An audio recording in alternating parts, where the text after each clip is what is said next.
Hello बच्चों।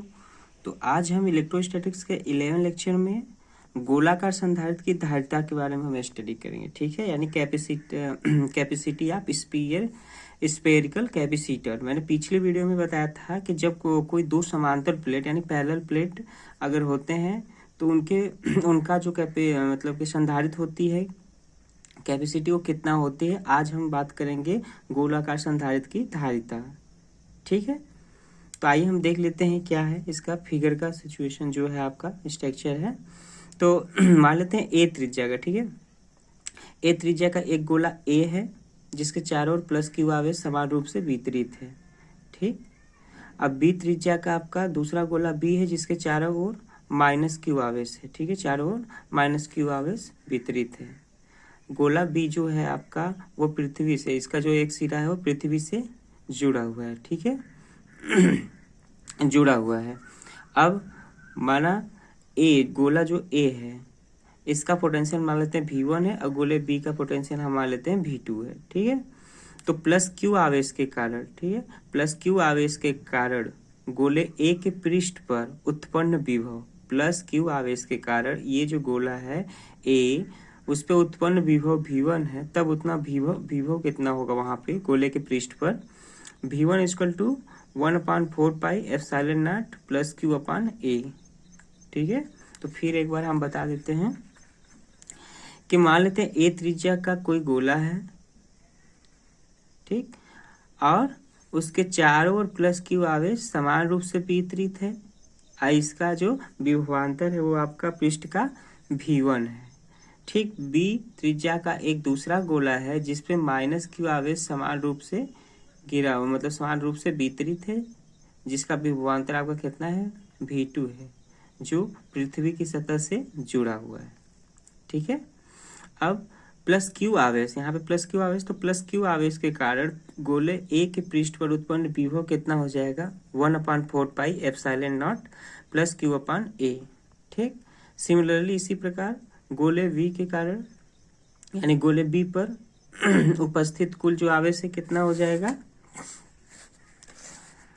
आपका V2 1/4 pi minus Q हो जाएगा, माइनस क्यू अपान बी। ठीक, ये हो जाएगा आपका बी। तो जितना यहाँ पे यानी गोले पे बी पर उपस्थित जितने आवेश के कारण भीतर गोले पे होंगे उतना ही विभव उत्पन्न होगा जितना बी, यानी कि यहाँ पे जितना विभव होगा वहां पे भी इतना भी विभव होगा, यानी माइनस क्यू आवेश के कारण यहाँ पे प्लस क्यू आवेश के कारण। तो जो नेट विभव आपका कितना हो जाएगा गोले ए पर, जो नेट विभव हो जाएंगे आपका नेट विभव V1 प्लस V2, यानी कि इस पे जो गोले ए पर जो पृष्ठ है और गोले बी का दोनों को हम क्या कर देंगे ऐड कर देंगे, तो आपका पृष्ठ गोले ए पर आपका विभव पूरा पता चल जाएगा। ठीक है, तो नेट आपका गोले ए पर नेट विभव आपका कितना हो जाएगा जो गोले बी पर है प्लस जो आपका गोले ए पे है। तो आपका विभवांतर V1 यानी कि 1/4 पाई एप्सिलॉन नॉट, अब V2 के कारण आपका विभवांतर गोले बी पर कितना था, यहाँ जो विभवांतर V2 माने हैं, तो ये आपका आया है माइनस क्यू। तो ये आ गया आपका वो कैलकुलेट करने पर जो गोले ए का जो विभव है आपका कितना आ गया Q/4 pi epsilon not 1/a minus 1/b। ठीक है, यहाँ से कॉमन ले लिए हैं और यहाँ पे गोले बी है। ठीक है, अब गोले ए का जो विभव आ गया आपका इतना आ गया विभवांतर जो है।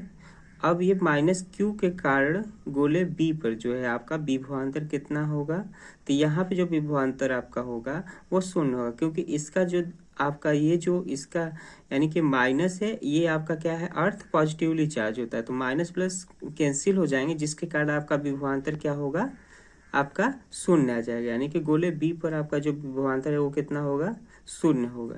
ठीक, क्यों, क्योंकि यहाँ पे माइनस क्यू आवेश समान रूप से वितरित है और ये जो है आपका अर्थ से जुड़ा होता है, तो पृथ्वी हमारी क्या होती है निगेटिव पॉजिटिवली चार्ज होती है और ये निगेटिवली है, तो पॉजिटिव माइनस और प्लस मिलकर आपका कैंसिल हो जाएगा, तो जिसके कारण आपका यहाँ पे जो विभवांतर होगा आपका क्या होगा शून्य होगा, यानी कि गोले बी का जो विभवांतर हो आपका कितना है शून्य होता है, शून्य हो जाएगा। ठीक है, अब गोले ए और बी का विभवांतर निकाल देते हैं, तो पोटेंशियल डिफरेंस बिटवीन ए और बी यानी गोले ए और बी के बीच का विभवांतर हम निकाल देते हैं, तो VA माइनस VB दोनों का वैल्यू पुट कर देते हैं, तो इसका वैल्यू आ गया 1/4 पाई इतना, और इसका माइनस।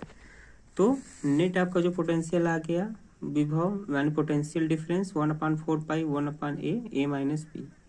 ठीक है, बट सी बराबर आप क्या जानते हो, Q/V। तो Q/V का वैल्यू क्या रख दो 1/4 पाई, तो यहाँ से कैलकुलेट करके आप निकाल लो। तो ये आपका आ जाएगा 4πε0 AB/B माइनस ए। ठीक है, तो ये आपका अगर गोलाकार संधारित्र की जो धारिता होती है वो होती है 4πε0 AB/B माइनस ए।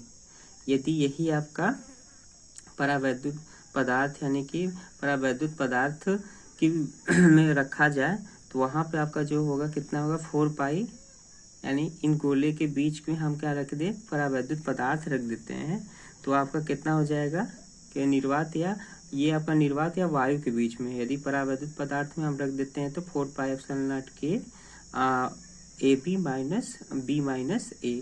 तो ये आपका निकल जाएगा आपका परावैद्युत पदार्थ। गोले को यदि परावैद्युत पदार्थ के माध्यम मीडियम में रख देते हैं तब क्या होगा, वो वाला ये वाला कंडीशन। और निर्वात या वायु में रखेंगे तो ये वाला कंडीशन। ठीक है, तो ये रहा आपका गोलाकार संधारित्र की आपका जो धारिता होती है वो। ठीक, अब हम बात करते हैं कि जो संधारित्र की संचय ऊर्जा होती है यानी कि एनर्जी जो स्टोरेज होती है कैपेसिटर की वो कितना होती है। ठीक है, तो ये रहा संधारित्र गोलाकार संधारित्र का। मैंने पिछले वीडियो में बताया था कि जो समांतर प्लेट संधारित्र क्या होती हैं, अगर उनके बीच यदि हम किसी परावैद्युत पदार्थ को रख देते हैं टी मोटाई क्या, तब क्या इफेक्ट होगा। ठीक है, और ये आपका गोलाकार संधारित्र की धारिता हो गया। तो अब हम बात करेंगे संधारित्र का जो ऊर्जा होती है वो संचय ऊर्जा कितनी होती है, संचित ऊर्जा कितनी होती है। ठीक है, यानी energy storage in a capacitor. तो संधारित्र में संचय ऊर्जा कितना एनर्जी आपका कैपेसिटर कंजर्व करके रखता है। ठीक है, तो आप जानते हो कि जो संधारित्र की जो क्या कहते हैं कि संधारित्र आकार पर निर्भर करती है। ठीक है, संधारित्र की जो धारिता होती है C वह आकार पर निर्भर करती है, यानी कि आवेश देने पर प्लेटों के बीच का जो होता है विभवांतर आपका बढ़ जाता है, यानी कि V/Q होता है। तो यदि V और Q के बीच हम ग्राफ खींचते हैं तो ये एक स्ट्रेट लाइन आपकी प्राप्त होती है, यानी V/Q, यानी कि हम संधारित्र को चार्ज कंडीशन में लाते हैं तो विभवांतर जैसे जैसे आपका चार्ज बढ़ेगा तो विभवांतर भी आपका बढ़ेगा, यानी आवेशन की स्थिति में विभवांतर बढ़ता है। तो जिसके कारण आपका अगर 1 बढ़ाएंगे वोल्टेज तो 1 कूलाम भी आपका आवेश बढ़ेगा, 2 वोल्टेज तो 2 कूलाम भी आवेश बढ़ेगा, जिसके कारण यदि हम इनके बीच का ग्राफ खींचते हैं तो ये आपका एक स्ट्रेट लाइन आपका ऑब्टेन होता है। ठीक है, ये आपका स्ट्रेट लाइन ऑब्टेन होता है। अब संधारित्र Q आवेश अगर देते हैं, ठीक है, तो Q आवेश को कार्य करने में, ठीक है, यानी मान लीजिए स्ट्रेट लाइन है तो AB तक हम लोग काम कर लिए। ठीक है, तो Q आवेश आपका, तो Q अगर 0 यानी कि जो आवेश है, ठीक है, यदि हम Q=0 से Q=0 से हम चालू करते हैं यहाँ से यहाँ तक और Q के बराबर हो जाता है, तो यहाँ से यहाँ तक लाने में जो किया गया कार्य होगा, ठीक है, किया गया कार्य होगा, ये पूरा जो ये ट्रायंगल बन रहा है इसके जो क्षेत्रफल होगा इसके इक्वल होगा। ठीक है, जो ट्रायंगल बन रहा है, यानी कि हम संधारित्र को यदि हम Q आवेश देते हैं, ठीक है, संधारित्र को Q आवेश देने में किया गया कार्य जो होगा, यानी V और Q के बीच जो हम कर रहे हैं, तो यानी जो Q=0 से यहाँ से जो चलेगा वह Q तक यानी पॉइंट B तक पहुँचेगा, तो इसके बीच जो ये आपका ट्रायंगल बन रहा है तो इसके जो क्षेत्रफल है, ये एरिया जो है इसके क्षेत्रफल के किया गया कार्य के बराबर होगा। तो इस स्थिति में ये आपका ट्रायंगल हो जाएगा OAB। ठीक है, तो OB आपका बेस हो जाएगा BA यानी Q/C। ये आपका क्या है, ए और बी आपका हाइट हो जाएगा। ठीक है, यानी कि जो ऊंचाई आपका कितना आ जाएगा Q/B। तो यानी कि इन ट्रायंगल में जो OB है आपका क्या हो गया बेस, BA है आपका क्या हो गया Q/C। ठीक है, यानी ये कैपेसिटर यानी कि जो चार्ज है आपका यहाँ पे चार्ज पर कूलाम पर चार्ज जो संधारित्र की है, यहाँ पे जो कैपेसिटी है किसी आवेश का जो पर कैपेसिटर का जो चार्ज हो रहा है। ठीक है, तो संधारित्र जो आपका यहाँ पे है, संधारित्र की प्लेटों के बीच जो आपका संचय ऊर्जा होगा वो कितना होगा, U। तो ये जो इसका एरिया होगा उसके इक्वल होगा, ठीक है। यानी कि जो एरिया होगा आपका AOB का, तो इसके एरिया के बराबर होगा, ठीक है। तो यहाँ पे आपका एनर्जी एरिया इसका तो हाफ, इसका ट्रायंगल है तो इसका होता है हाफ लंबाई इंटू चौड़ाई, यानी कि length into base into height, यानी OB यानी कि हो गया Q, AB यानी हो गया B, यानी Q/C, यानी Q²/2C। तो एनर्जी आपका कितना आ गया, Q²/2C जूल, ठीक।